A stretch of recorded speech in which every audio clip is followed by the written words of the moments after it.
I was like, I'll take that challenge. As he's spinning, young man. Vince Carter. Thank you guys for having me here. Let's get it. What's up, y'all? Welcome back to the Go Getter Show, brought to you by AFC Fitness in Philadelphia. It's been a really good summer. I feel like we're finally hitting our stride and seeing that consistency compound that we've been striving for these last couple of years. And a lot of high-level workouts, a lot of progress we've seen. I know you've been behind the camera a lot. How you been feeling? I like it a lot. Finally seeing some progress, and it's been motivating for sure. Just want to keep going. You love that new slogan, consistency. I really compounds. like consistency compounds, and we've been trying to get on a lot of guests that emulate the go-getter mindset. And today's guest is somebody who, if you know basketball, you know this guy. Yeah, if you know basketball, you know this guy. And I think it's one of those moments. There's a couple times in life where you'll never forget where you were when this happened. And I'll never forget, I was in the basement of my childhood home with my brother, some of my friends. And when this happened, I'll never forget it. So without further ado, we got Kris Jenkins, basketball legend, man. How you doing? I'm pretty good, man. I appreciate y'all for having me, man. It's dope right here. For sure. Yeah, for sure. I mean, so let's just get right into it. I mean, 4.7 seconds on the clock. You got Ochefu wiping off the floor, coach drawing up a play. Was that the play that was called? Or was the shot for you to inbound and you come down? Walk us through that moment and what was going through your head. Yeah, I mean, the play was for us to get a ball to Arch, who had been a 4-year captain, 4-year starter, made so many big plays for us up until that moment. So we were going to give him the ball and he was going to make a play for us. It just so happened that the play that he made was the kick back to me. But that was just a situation that we used to practice all the time. Maybe not that option, but definitely the play, the circumstance, and the execution for sure. Yeah, I mean, it definitely looked like y'all had been practicing that because even from your landing, I just watched it again before you came in. Like, you landed, you know how, like, you're feeling really good, and it wasn't like a balanced landing. It was like you're landing like you're watching it about to go in, and then Josh and Phil came in and jumped on you. But, yeah, I mean, that's what every kid dreams of growing up in the driveway and backyard, and you got to live it. So what was it like after that moment? Like, what changed? Yeah, I mean, it was definitely a dope moment because, you work hard. Everybody sacrifices a lot and you want to win. At the end of the day, everybody wants to win. You want to play well, obviously, but you also want to win. So, life obviously changed after that. People recognize you more. You get the stories about what people were doing when this happened, or, I watched it with this person and that person. So you get pulled into people's lives a little bit. So, stuff like that is pretty cool. It's humbling. You never think about that when you're on the journey, when you're grinding. So it's pretty cool to just kind of get those stories and then look back on it like, yeah, that was just pretty cool. What was there a moment like after it happened where it like really hit you like, holy shit, I just did that? Or like did it take a while? Are you in class and you can't even go to class anymore? Like I compare it almost to Johnny Manziel. Like that phenomenon of Johnny football. Like Kris Jenkins made that shot. You had to have gone back to the main line and been a legend. Like, yeah. Obviously, stuff changed and, everything's not the same. But I think the best part about the whole thing was I probably stayed as normal as possible. And, that's probably something I take a lot of pride in, that, a moment or nothing probably just didn't change who I was as a person. It might have changed, like, things that was going on around me and people and their feelings in certain situations. But at the end of the day, I just felt like, I just carried everything normal, carried everything like I was myself. I think one of the most things talked about that shot was Coach Wright's reaction too. I mean, like the fact that he literally didn't have any reaction. I mean, I don't know. That's just, I feel like if I'm the coach, I'm jumping up and down and getting all hyped. So, I mean, what was Coach Wright like to play for? Yeah, playing for Coach Wright was tough at first, especially coming from the D.C. area. I was had all the player of the years, coming with all this hype and stuff. So, to come here and to go through the certain processes and become a better player, better person, it was tough at first. But, playing for him was cool. He pushed you. He wanted what's best for you, looked out for you, still does to this day. But, yeah, it was a grind, playing at that level, wanting to do great things around the guys that I was with. It was just a grind at that time. Yeah, I think in today's landscape, and you're around it, obviously, there's a lot of players and especially young players, don't understand what giving up short-term gratification looks like. and, you know, you're averaging 4 points a game your freshman year, 6 points a game your sophomore year. Nowadays, I mean, I'm not speaking for you personally, but a lot of dudes are like, I'm getting out of here. I'm not getting the playing time I want. So I think what Villanova has built is so special because especially when you were there, you guys were all 3-4 year guys. Yeah. So I guess what would you say to a kid in a program now where they're maybe not playing freshman or sophomore year? How do you fight through those moments as an 18, 19-year-old kid to realize that by junior year you might hit the buzzer beater in the NCAA championship, but had you transferred because you thought the grass was greener, might not have happened, right? Yeah, I mean, it's different now, especially with the money and stuff. Yeah, just that's money involved. aside, though. Money aside. But money aside, I mean, I would just tell the kid that, you know, if you want to be great, if you want to do anything in life that challenges you past your comfort zone, you just got to be comfortable with being uncomfortable. You know, it's tough for a lot of us. Like I said, for myself personally, coming in player of the years, and I had all that stuff, having all these accolades, but, you know, to basically sit on the bench my freshman year and learn what it was like to be a high-level Division I college athlete, that takes some time. Some people get it faster than others, but, you know, some of us, it takes us time. And I would just ask, where were you before that point? You know, especially now in the landscape. For example, I know a lot of people crushed the young man that was at St. John's, Louise. I believe that's his name. Where did RJ Louise, yeah. Because he entered the draft and he was going to enter the portal and do things of that nature. And because he had the little hiccup at the end of the season with Coach Pitino. And if that was the reason why he would leave or enter the draft or not want to come back, you know, my advice to him or any kid in that situation would be, well, what was your situation like before you got to Coach Pitino? No one thought you were good enough to be a Big East Player of the Year or first team, any of that. So you got to take everything into account, not just when you're comfortable, because, you know, we're men. You know, men, we aren't really judged when things are going well for us. You know, you're really judged on, you know, how you make up ground and what you become after some adversity. So, you know, it's interesting to see a lot of guys jumping in the portal and transferring and doing things of that nature. I understand the business side of that because there is a major business aspect of that. But just like anything else in life, I feel like people use the good things as to find excuses to do bad things sometimes. Yeah, I think, you know, obviously college is a lot different right now because of the money involved. But even at a high school level, we see a lot of kids transferring just because, like, they're mad at the coach or they're mad at the playing time and their parents think they deserve more, you know? So talk about those first 2 years when you weren't playing. What was your mindset? Like, were you like, damn, I hate this coach, like I want to get out of here? Or were you like, nah, like I know this is going to be good for me? I mean, no, it was definitely tension there. But, you know, I always wanted to prove myself and prove that I was good enough. And that, you know, nobody was really better than me. That's just how, you know, what drove my energy and how I thought at that time. And I knew transferring would have been the easier way out. You know, that's always an option. But something crazy has to happen or drastic for me to want to leave and be a part of something else. So my mindset was to just work and get to a point to where I couldn't be kept off the floor. You know, because, you know, people always love to use the excuse, oh, well, the coach doesn't like me or is this or that. But one thing I know coaches do love is they love keeping their jobs. So if I'm good enough to stay on the court and help this coach keep his job, no matter if he likes me or not, it just is just a testament to my game and the sacrifice and the hard work. So I just put my energy towards just getting better and just being the best version of myself that I could. And I was in a super competitive environment, so it was easy. It was easy to find things and draw on things to motivate you and push you. So yeah, I was fortunate for sure.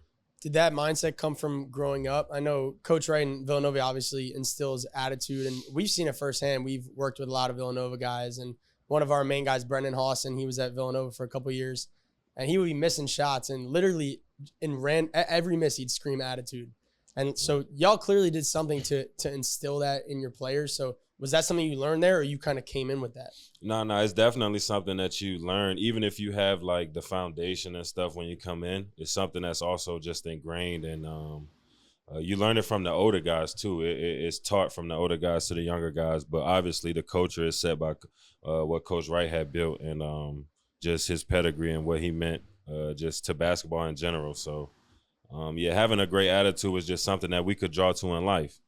because like I said, we're men. We're all men in here, and we're all always going to be judged on how we act when things are uncomfortable, when we get married, when we're not married, when we're in the gym, when we're walking up the street, when we're getting gas. It's just literally how a man is judged in everyday life. And so just how you're going to bounce back when things aren't comfortable and easy for you. I was going to say, so we talk a lot about the shot, obviously. What was it like just playing like in the national championship game, like in front of like that audience, not only on TV, but, in a football stadium is crazy. Yeah. No, it was definitely an experience. But we hoopers, man. At the end of the day, we love to hoop, and no matter where we're at, no matter the environment, no matter the team, really, you're just ready to go and ready to compete. So that was the same with us. Our mindset was the same. We had a lot of killers on that team, so nobody was thinking of anything on the outside or in awe of having to do all the extra media stuff or things of that nature. So it was just a lot that goes into it, but you understand that, hey, the world is watching, and you could kind of make or break your name or your legacy in moments like this. For sure. Is it like a blur, or do you remember most of it? Nah, it wasn't a blur. You remember most of it. Well, I remember most of it because we won. Yeah. So I think that pretty much makes it easier, and especially how we won. It makes it a lot easier. Was it Marcus Page or Kendall Marshall that hit that shot? Marcus Page. Marcus Page. Yeah. Like that double clutch. Yeah, man. Unreal. Like a shot you probably crazy. playing horse, right? Yeah. Like I'm pretty sure if we asked him to make the same exact shot under the same exact circumstances, probably couldn't do not the same exact way. Crazy. But, it was so, just yeah, I mean, I think crazy. I think Villanova, from everything I've heard and seen, does a really good job of preparing you guys. And most people on the outside probably don't realize under Coach Wright, it was very military-esque, Yep. right? They take your phones at night. It's night very before games, yep. very regimented. You guys stay in hotels the night before the game. Stay in the hotels the night before every game. Even a Yep. home game. Even home game. Yeah, even home games. So I know from our guys' Yeah. experience, that was a difficult transition for them. Some liked it, some don't. Talk about that, and did you have a second phone that you hid that you hid from the assistant coaches? Yeah, nah. I mean, obviously, when you're young, you're looking for ways to kind of enjoy yourself still without pushing the rules too much. So guys definitely had iPads, and I wouldn't say phones, maybe other iPods and iPads and things of that nature. But for the most part, man, we were all dialed in because we all had one goal. We all knew that if we all won and we all did what we were supposed to, sacrifices, that we all could achieve our ultimate goal, which everybody wanted to play professionally. Obviously the NBA, but wherever that was. So, the phones at night was definitely an adjustment. Staying in the hotels the night before every game, even home games, was definitely an adjustment. But like I said, the culture makes you get used to it pretty fast, and then before you know it, you're ingrained in it, and it's kind of just what you do. What's the reasoning behind that? Because like you keep saying like we're all men, and there's probably another school of thought that says, well, you're a grown man, you just gotta come to work the next day and be ready regardless of. But I guess Coach Wright and the Villanova coaches took it kind of. They felt they were responsible to kind of oversee you guys and make sure that you guys were doing the right thing. So why do you think they did that? I mean, it was kind of just building habits. Like I said, we all wanted to be professional. So when you're professional, you do everything professionally. You eat the right things. You go to bed on time. You get the right amount of sleep. You get the right amount of recovery.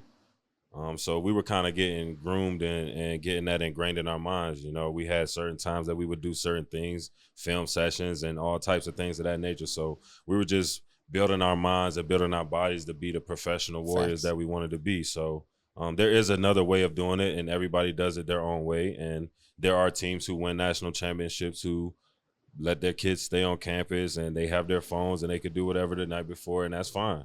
But that's just not how we did things and how we do things at Villanova. Yeah, I've heard funny stories from guys like you're not allowed to have ketchup or something. And I watch the roommates show sometimes with Jalen Brunson and Josh, and they're talking about Josh eating candy all the time. Was there ever a moment where somebody was kind of going against the coach's rules, I guess, and did it depend on who the player was, like what the punishment was? Nah, I mean, everybody pretty much got held accountable. Obviously everybody has favors, but everybody has favors in everything that you do. But everybody was pretty much held accountable for sure, whether it was in front of the team or behind the scenes or whatever have you. So everybody had their own vice, had things that they needed to work on. Like I said, we're all men, so everybody had to grow and become the best versions of themselves. And, even as a man, you're still growing even when you leave college. So Everybody had their own vice, though. People had things that they had to work on and stuff like that, for sure, yeah. Facts. But nothing too crazy that, somebody would get dismissed from the team Right. or couldn't be a part of us anymore. Nah, it was nothing like that ever. Yeah. I need my candy. Yeah. Yeah, no, candy's big time. But certain guys did get away with, like Josh could eat candy a little more than others for sure, but I used to tell him, like, look, if he going to play like this, I'll go buy the candy for him. Facts. Leave him alone, for sure. But I think that's one thing. I've been to Europe, traveled a bit, and gotten to see different cultures basketball-wise, and I think that's one thing that America lacks is it's more individualistic than collectivist. And I think Villanova clearly recruits guys that are we, not me. And I think in today's American society, a lot of guys are me, not we. Right. Yeah. So I guess what do you think? I don't know. Yeah, talk about that. I mean, that's definitely a great way to look at it. But even at Villanova, man, I would be lying to you if I said that, we had 12 guys that thought they were the best player. That's how they worked. That's how we prepared. Everybody prepared like they were the top guy. And we all had egos. We all had things like that. But I wouldn't say Coach Wright was one of those guys that was like, leave your ego or don't bring your ego. But it was more so just like, fit your ego in what we do. Like, so how did he control the egos? Yeah, so you got JB and Arch going at each other in practice. Yeah. Like, how does he control that? I mean, the competition controls it. Yeah. At the end of the day, if I'm kicking your butt, that's just what it is. Like, there's nothing that a coach or anybody can say. If I win this drill, if I win today, if I've been winning the past couple of weeks, that's just. I mean, the eye in the sky don't lie. The film don't lie, no matter who's the favorite or no matter what's going on. So that's pretty much how we solved and settled everything. That's probably why we were as good as we were because, the competition just drove our energy at that time. This was before all the championships and all the glamour and all that stuff, which is cool. But, this was just a time where everybody was just trying to make a name for themselves. Facts. What was the breakthrough? I remember I would fill out a bracket every year, obviously. And Villanova, always a 1 or 2 seed. Yep. And there was 3 years in a row, I believe it was 13, 14, 15, round of 32 exit. Yep. What was the messaging and what was the breakthrough to get you guys finally to the Sweet 16 and then ultimately winning? Well, we were definitely felt like we should have won the year before. Like, so I don't want to sit here and act like that wasn't a part of it. We definitely underachieved that year before when we lost to NC State. So Arch and Daniel were going to be seniors. Jalen was coming in as a freshman, and he and Phil were going to battle for who was going to start at that other guard opposite of Arch. And Josh and myself were coming into new roles. So we had a lot of new guys and a lot of new roles. So it wasn't like we were still holding on to something from the past and things of that nature. So we kind of looked at it like we kind of had a clean slate. Josh and I were starting for the first time. Jalen coming in as a freshman starting, which no one had done since Arch coming in starting as a freshman. So, and then we had, pros coming off the bench, NBA guys, high EuroLeague guys coming off the bench. So, and I mean, we were extremely confident. Obviously, it was going to take us some time, but we just felt like going into that tournament that we had new guys, and this was kind of like, our coming out party, our time to shine. Facts. I know Danny had a specific question about that the 2 guards. Well, yeah, that, but it's crazy looking back at that roster, man. And you look at, remember, there was a Stephen A. Smith clip. Yeah. And he's saying that you guys had no NBA guys, and like literally not half the NBA, but they're like most of those guys are in the NBA now. You got Dante redshirting. I think Mikal redshirt on that team too? He was coming off the red shirt. Off the red shirt. Right. So I mean, it's just crazy. The coaches clearly did an amazing job recruiting guys who weren't thought of as NBA players, but then created them. So as a player development guy, I'm fascinated by this. Walk me through what the player development was in the summer, some of the skill work they put you guys through. I know a lot of like the jump stops over and over again and the defensive mindset. To walk me through the player development and how you really felt like your game developed every year and how those other guys developed too. Well, yeah, man, like I said, a lot of this stuff was ingrained like through competition and competing against the older guys. So that piece I think gets like misinterpreted or left out, and that holds such a big value, man. People underestimate the importance of competition and what it can bring out and what it can breed and just the environment that it creates. You know what I mean? No holding hard feelings, no grudges, just pure competition. Like, I just want to beat you. I think I'm better than you. And like I said, that's just what drove our energy at that time, and there was nothing wrong with that. There are a lot of fights in practice, or no? I mean, you have scuffles and things like that. Yeah, man. I mean, winning's ugly. Yeah. And people holding the trophy and getting the T-shirts and all that stuff is nice, but the process of winning and being great is repetitive, but it's ugly. It's not a pretty process, and people tend to get that mixed up, which goes back to your player development thing.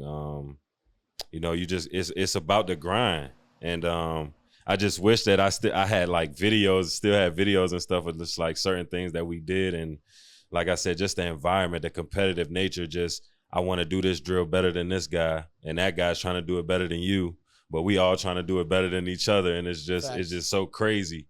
And just the dogs that bred. And so the on-court stuff, you got to meet with coaches, and you got to have your certain shooting times. Everybody got to shoot 103. We have a shooting chart. Everybody got to shoot 100 shots based on your position and how you're going to play in the offense. So you have your workout tailored to how you're going to fit in 5-on-5 kind of, but you're still working on it as an individual. 100 free throws every day, and all of this is being charted, numbers, percentages, so that coach can look at it in binders and stuff. So I always thought it was interesting, guys being upset that they couldn't shoot and things of that nature. So, you know, coach, we would all have meetings and stuff, and coach would be like, look, I mean, this is what you shoot with no defense. And look at the percentages. So when I tell you not to shoot in a game, can't be mad. You can't be mad. Your parents can't be mad because you shoot like this when nobody's guarding you. So that was a big deal of player development too, looking at your percentages and your numbers with no defense. Like, look, I should be shooting in the 70s, 80s, and 90s if nobody's guarding me, because that percentage is going to drop when there's live play. What was your best score out of 100? Oh, man, I mean, at that time, definitely consistently 80s and 90s as far as threes. And then I think as far as free throws, I think I made – see, I would do stuff like this because just weird. I would get to 98 and then miss 99. That's and crazy. Then be like, make 100. And it's like, damn. 99 out of 100? Like – that's crazy. But like I said, it's just a competition that was bred at that time, man. I mean, guys would consistently be getting in 92, 93, 97. Well, y'all had the best free throw percentage every year, right? Yeah. Absolutely. So, like I said, just those habits and all of that just combined with the team practices, team workouts, being coachable. You know what I'm saying? Coach Wright pushed us, man. It wasn't easy, you know, especially when it was your day to get pushed. You know, I felt like he would come in certain days like, all right, only today am I going to pick on this player. But it was just to only make guys better and see how you would either fold or rise to the occasion under certain pressures. And, you know, he kept that at the heart, and he actually used that when it came time to putting guys in at this time and things of that nature, because he was real big on trust. And you earn that trust through practice and obviously your player development. And so, yeah, man, guys grinded, man. We grinded hard. Real hard, everybody. What does Coach Wright say to hold someone accountable, or like if they talk back to him, what's he saying? Yeah, I mean, just the truth. Is he crazy though? I mean, yeah, he crazy. You know, college coaches, they say things and they get animated and things like that. But at the end of the day, I mean, we all are, especially in a competitive environment. Like, I wouldn't want to be judged on how I talk or how I treat somebody, especially when tensions are high and we competing. You know, I would hate to be judged as a person on that, because that's competition. That's something totally different. For sure. So, you know, he pushed us, man. He pushed us hard. But, you know, we accepted coaching. And I think that was one of the best things about our program is everybody had a big enough ego to accept coaching so that we could all win and be good. Gotta ask, 2016 or 2018? I know there's debates all over the internet. Nah, that's a good question, man. I get asked that all the time. But same thing I say about the 85 teams, the same thing about 18. I mean, if they make every shot, then they'll beat us like they beat everybody else. So, yeah, I mean, if that's how they're going to play, then sure. But if it's going to be like, you know, a grudge match, us versus them, I mean, they learned everything from us. Like, they learned all the tricks, they learned all that stuff from us. So I felt like the game will be a lot closer than what people would think. And we know who's going to win if the game is close. I think that's been proven. So either they got to blow us out, because if the game close at all, then they're going to lose. That'd be cool to simulate on like NCAA. But they have a good chance of blowing us out because they can make every shot. That's how talented they were. So For sure. I want to get into your career after Nova. Obviously, we talked a lot about Nova. So you went undrafted. Yep. Were you expecting to go drafted? I know you went undrafted, played with the Wizards in summer league, and then you had a little stint with Sioux Falls. Yep. So what was that? What was that like coming off? I think life is all about obviously ups and downs. Yep. And you had literally the highest of highs, and then your senior year, obviously, you guys fell short, and then going undrafted. So just talk about that. Yeah, I mean, that's probably why I didn't do as well as I probably wanted to in that whole process, just because coming from such a crazy high, like probably a high that, I mean, I'm not sure how many people can even give an example or give a life experience. That's how crazy the moment was. So to come from that and then having to go through the whole G League process and things like that, that's why I tell people that, your confidence is something that can never be rattled or shaken, because I wouldn't say that was the first time in my career that my confidence was like shook or like, but it was just eye-opening. Like, this is the route that I have to take, considering the things that I had done, but considering other people haven't done anything and they kind of get like certain treatment on the red carpet. So instead of letting it motivate me, I think it kind of paused me. And when you're trying to be a professional, that pause is the only thing that you need to throw you off and derail you from having the kind of career that you want to have. But luckily for me, man, I met some great people. I have some great friends. So like, I'm not bitter. Like, I had a great career. I was a great player. I had my time, and I get a lot of joy from seeing all my other guys be successful. And that's something that you probably can't fake. So I guess like people can really just see that I'm genuinely like just content and happy with myself. Cause like I said, my confidence was never something that was like rattled or really shaken. Even if I had to pause, I'll just like be aware of what's going on. So I think that also allows me to not be jealous or have envy of not having the kind of career professionally probably that I wanted to have. But just also realizing that some people never have a pro career and they give everything that they want to basketball and still never have a pro career. I was able to say that I had one. Did NBA teams call after the shot? Like, I know you couldn't test the waters back then, but were you thinking about leaving after junior year? Yeah, no, I mean, I had a few people reach out to me and say this about certain teams and that about certain teams, but when things are so unsure and then you make certain promises and this and that, it just puts you in a tough spot. So you just like, the safest thing, the smartest thing to do is to just not risk it and to just come back to school. But obviously anybody in that situation would look at it and be like, oh, you should just enter the draft and leave. But if it was that simple, then, I feel like a lot more people would, but it's just not that easy. It's just not that easy. You make the shot, just leave. It don't go like that. Yeah. You played overseas for a little bit then, right? Yeah. Talk about what it was like playing over there and how your career went there. Yeah, so I had a great time playing overseas. Obviously, you have to start over. It's just like when you come into college, you got to start as a freshman and work your way up. So, like I said, the teammates that I had my first couple of years in Europe, the teams that I played on, the countries that I was in, I was able to go to Germany. I was in the DR. I was in Venezuela. I was kind of like all over. So I had a great time, bro. Like that's why I can look back on it and not be bitter or feel bad. Cause like I really had a great time. I really had a great time with basketball. I was able to play in different countries. I was able to make some money, live tax-free, travel the world, especially as a young man living by myself out the country for the first time. I was like, it was just lit, bro. So like, that's why I'm like, I can look back on it happy. Great time, you mean like hooping and was it like partying and stuff and just like just like really you think college is like your first time being alone, but like you never really understand being alone until you're in a whole nother country by yourself, and the only people that you know are the team and your teammates and maybe some people that work in the front office for the team. But other than that, you kind of got to navigate everyday life and figure it out on your own. And I thought that was pretty cool, and I had a lot of fun doing that. But yeah, on the court, I had a great time. But yeah, in everyday life, because you have to ingratiate yourself into the community. You have to become an everyday citizen. Yep. You know, you're gonna be over there for 7, 8, 9 months, depending on your situation. So, like I said, yeah, I had a great time, man. Everywhere. Which one was your favorite spot?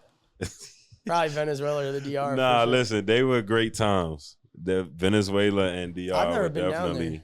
I've been to the DR. I like it. Got to get out there, gentlemen. What is it? Is it Spanish they speak? Is that? They speak everything, They speak bro. everything? But I think Spanish might be their language. But bro, they speak English. Like, you know what I'm saying? It's Yeah, lit, facts. bro. It's a great time. I'm telling you. Yeah, we want to do camps around the world, so definitely we'll have to get down there for sure. But Germany too, man. I had a great time. I was in the top league in Germany, so that was Europe's a great time. so different too. The way of life is just so much more chill, and Yeah, it's not so. I was just in Italy. It's not so fast. Yeah, and it's everyone a good walks time, around man. and eats good food, drinks wine. food is good. Yeah. It's much more clean. It is. The eats. It's so crazy because when I would go to Europe, you know, in America, you look at like you get a large or a big size. It's like massive. It's like the biggest thing ever. You go to Europe and you get a large. It's like a small here. Way smaller portions. Yeah. That's a large. It's a small here. It's like Crazy. it's just crazy how like America just be tripping sometimes and then you go out the country. So you don't miss the game at all, you say? Because I know long story short, I went to Penn State out of high school and tried to walk onto the team, and I didn't make it, but I missed the game way too Pat much. Chambers was the coach? Yeah, I tried to walk on, but Okay. they didn't take me as a sophomore. So when I transferred to Moravian. It's a small D3 school. Mm-hmm. But that first 2-year stint of retirement for me was really, really hard. Like I was lost, didn't know what to do.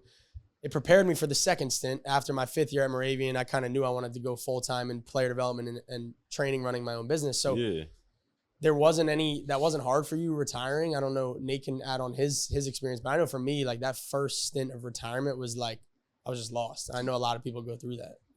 Yeah, I mean, I would say for me, man, I wasn't lost because obviously professionally I didn't have the career that I wanted, but I felt like overall my basketball life, I was cool. Just content. Yeah, like I felt like I didn't have anything to prove to anybody. Like I was cool. I had made money playing basketball. I made a name for myself. And you can't really tell the story of basketball, especially in America, and not mention me in some kind of way.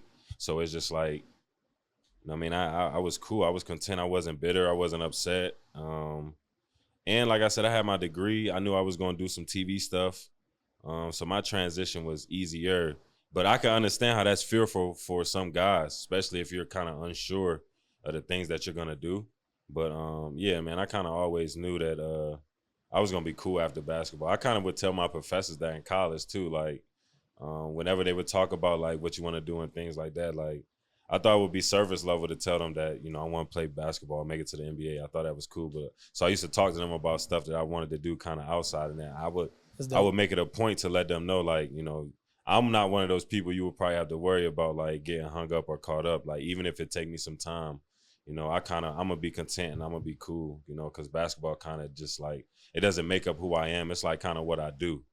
And I just happen to be good at it. I can shoot. Like, my career ended a little sourly. Like, our coach, we got a new coach. We had 4 coaches in 4 years, but our last year. That's rough, bro. Crazy. Our last year, the coach, he kind of went in a different direction with the freshmen. And so I didn't really play that much. So I kind of like prepared myself, you know, and once it was over, I was kind of like content as well. But I get the itch sometimes, though. I kind of want to get back out there. See, but You ever get itchy or no? I mean, I play guys one-on-one and shoot around and stuff, but Yeah. I ain't trying to prove nothing to nobody, bro. Facts. It's almost like, yeah, and if somebody get crazy or disrespectful, like I'm not an internet guy, but I'd just be like, YouTube work. Like, you can go on YouTube. facts. Yeah, like I'm cool. But that's a crazy story that, you know, you kind of had that adversity, but like that just goes to show like the kind of person you are though, like, so, cause you had 2 options. You could have complained and turned into something else and felt sorry for yourself and sulked and set yourself back, or you can man up and understand the situation that's at hand and make something of it. And you put yourself in a good mind frame so that you could put yourself in a good position so that you could succeed. Yeah, And that's a part of it. Like, people think things are always supposed to be handed to them. Like, bro, people gain the most traction and you become the best version of yourself usually after adversity. Yeah, for sure. So- He was killing in practice. I was too. killing Yeah. it, man. He really Like, was. I took it so personally. It was like, tough. I was, It was tough for I sure. was, yeah. But I mean, it is what it is. Like, Yeah. I don't care now. In the moment, man, it was tough. Because, I mean, we, individually, I had a pretty decent season the year before, but I just thought, like, my senior year, I'm going to Yeah. ball out. And it was It's just crazy. the complete opposite. It's crazy how life works. Like Right. like you just said, after adversity, normally there's something good that happens. So I don't know if you saw the photo of Nate on the dunk contest floor, but That's lit. that bro. year we ended up. Mac McClung is one of our guys, obviously, like we touched on, and Yeah. that year we skipped. I was a fifth year, so I already had my senior day. We skipped Nate's senior night to go to the dunk contest, Yeah. and Nate actually wasn't on the floor that year, but it was That's just crazy. And we bro. had like the See? most amazing experience in Salt Lake City when Mac won his first dunk contest. So Yeah. just goes to show you gotta, if you deal with things the right way, I think the universe will reward you in other ways. Yeah, So. you got to for be a sure. good person, bro. You can't be like, just think about if you were a friend, right? Or even a teammate, like, and you only showed up when stuff was going good. You want teammates that's going to be in the trenches like, look, man, when they just went on a 12-0 run and we got to get a stop or we going to lose. You want somebody that's going to be like, look, we can get a stop right here.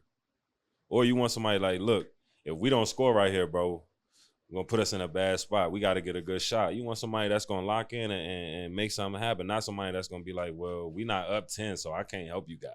Yeah. Facts. Facts. Yeah, I think we touched on a lot of good stuff. We obviously got to touch on what's going on with you now. So Yeah. you're suing the NCAA. Story came out in April. It's been said that after you hit the shot, over $22 million was donated to Villanova. I don't know if it was the athletic department, and I just watched it on YouTube. It has 4.6 million views that your shot. Yeah. I got the chills watching it again, by the way. But so talk about that. Is there a certain amount of money you're looking for? Because I personally believe you deserve every penny you get. And it's funny, a lot of old heads don't really. I was talking about this the other day with somebody. They were arguing like, "What do you think about college players getting paid?" I'm like, they should be getting paid every penny. Right. They're the ones making the product. So just touch on that, man. How does it feel to see guys first off getting paid, and then your situation? I mean, when we were in school, we knew it was going to happen. It was just, we knew we were going to miss the window. But, kind of with the house case settlement, things of that nature going on, with them settling with the NCAA and things like that, that kind of put me back into the loop. So with them bringing me back into the loop, like at first I was just sitting back kind of seeing what was going to be of it. So kind of when that settlement came down, that kind of allowed me to be able to kind of recoup and recover some of the losses that I wasn't able to kind of get when I was in school, at least, and especially some of the opportunities, especially after hitting a shot like that. So, yeah, I mean, it's definitely a process that I'm looking forward to. I'm definitely excited about having my day in court. Because like I said, I feel good about just What is that? the business model in America, just kind of how that works. Like, so I filed this in the Southern District of New York. So we'll be going through the process up there. So How long is it supposed to take? I mean, I'm not sure if it's a specific date on it because, they're going to try to do some things this right. So, it's going to be kind of back and forth. And then it's going to come to a point where, both sides meet and then we go to court from there. So, like I said, I'm excited about the process.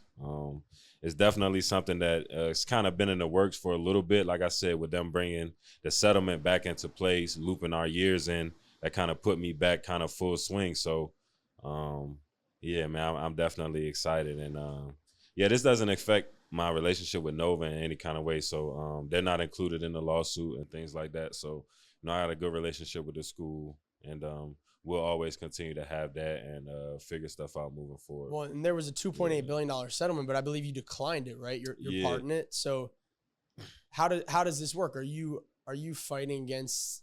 Is there? I don't even know how the NCAA works that much, to be honest. Help me understand. So that $2.8 billion, that's a class action suit. So that's anybody who opted in to be a part of the class action suit.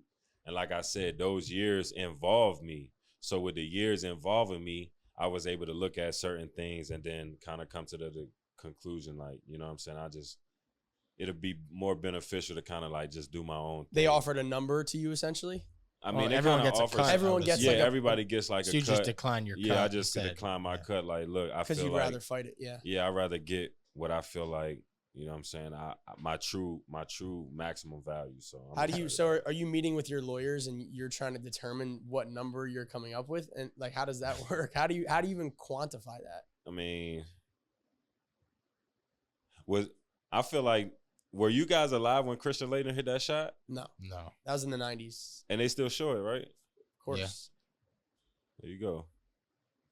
So what's the pro? So if you want There you to go. say Kris Jenkins wants to essentially trademark the shot, is that possible? I mean, I guess I'm gonna find out. I guess I'm gonna Is there a find out. number? Can you I just say you're know. looking I for just or no? know that I don't own it now. So anytime you see it, anytime it's used, I don't benefit from that at all. So, I'm definitely trying to go through the process to get that taken care of. So, Well, I think one thing that people also don't realize, like we've been around like Mac and like a bunch of other guys. When you win something like that, or like you have a moment, like there's activations, there's pop-up events, you getting paid. You missed out on all those too, probably, right? yeah. So I mean, there's a lot. Yeah. lot more. You would have made M's in the next couple weeks after that shot. Oh, for sure. Yeah. So I feel like, Millions. somebody got to answer for that, and somebody should have to answer for that, because, like I said, we live in America where, you put the work in and you get paid. Like there's no in between. There's no gray area. Here in America, you work, you get your money. That's just kind of how it works. What you seem like a really good just family man, and you seem like the money's not going to change you. Obviously, what are you going to do with the money though? Is it take care of your family? Is it start a business? Yeah, I mean, obviously, you take care of your parents. You make sure that they're comfortable and they cool. But I mean, everybody still got to work. I'm still going to work. Like so. So this is not like get my money and go to this go isn't. to the DR. And I mean, retire. maybe this will be my parents could do something that they want to do. Yeah. But you still got to do something. Like, Facts. nah. You can do a lot less of What what is you that- don't what is that I mean, look for you? Elon Is- Musk is the richest guy in the world. Still He working. Get up and go to work every day. I feel like the moment people stop working is when they die. You feel me? They get bored and. Yeah. So what is that broadcasting for Villanova? Is it coaching you going to join the Nova Knicks too or what? Nah, it'll definitely be within the media space, commentating and growing my professional career that way, because I do want to have a career. I went to college for that, so I definitely want to have a great prominent career in that field for sure.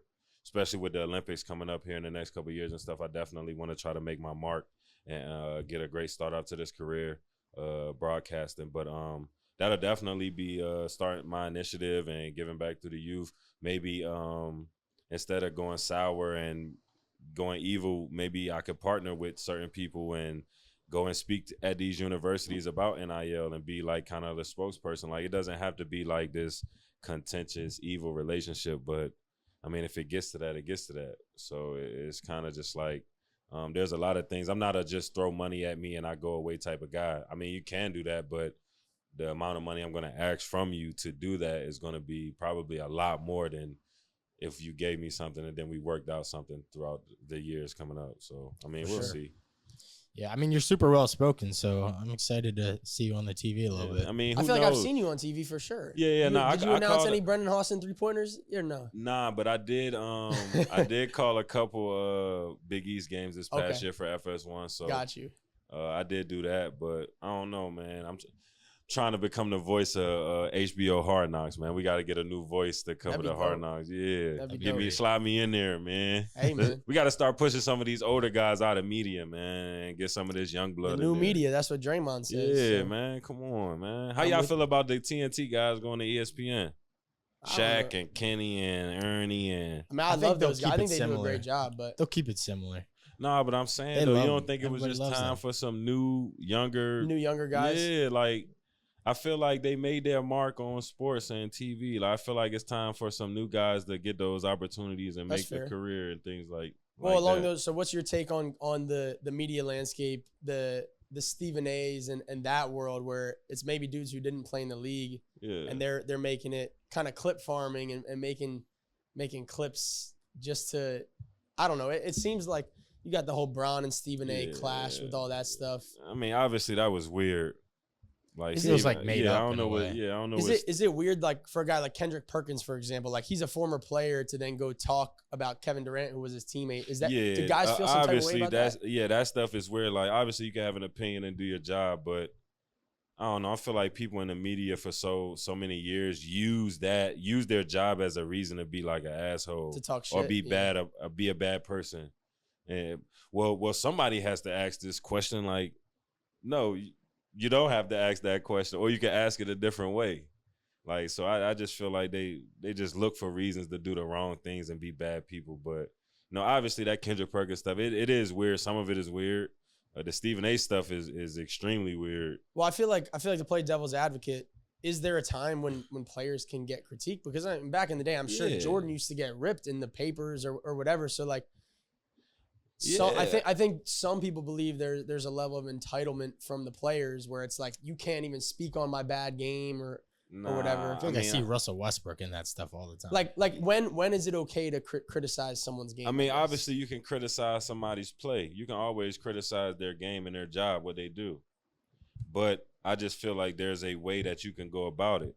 Even if you have to ask a question about them playing bad. Like, there's a way that you could go about that. Like, you don't have to be a jerk. Like, people put those things together.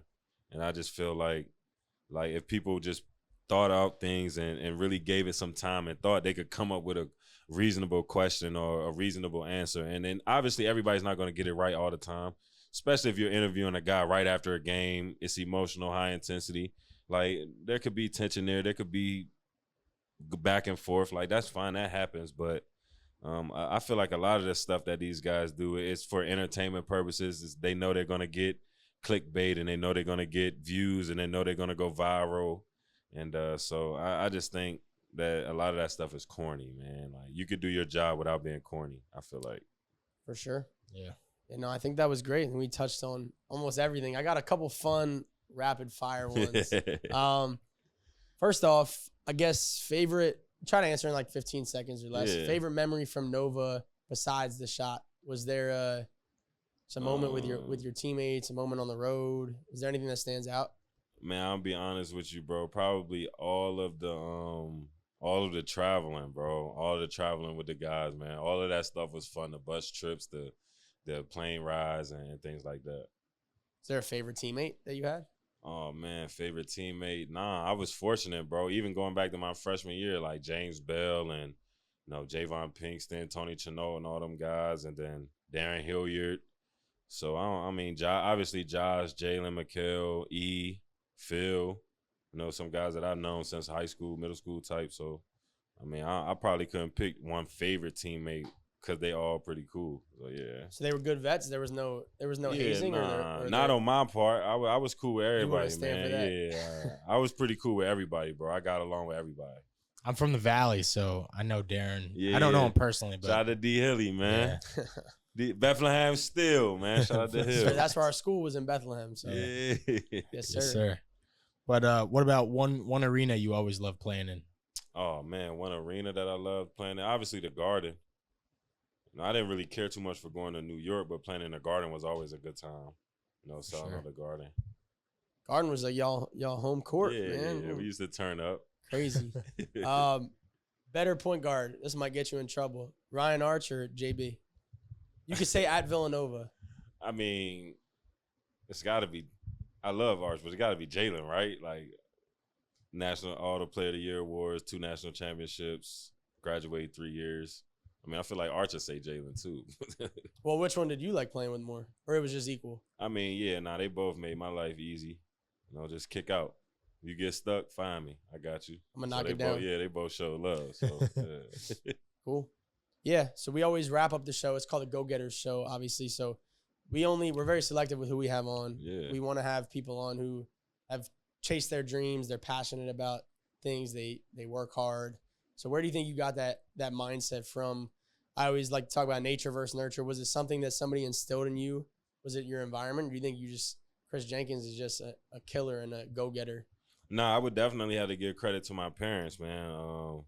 My mom and my dad, and then when I moved with Nate and his family, I would have to say his parents too, man. They definitely just instilled a competitive spirit and the mindset to just get better and dominate and kill your opponent.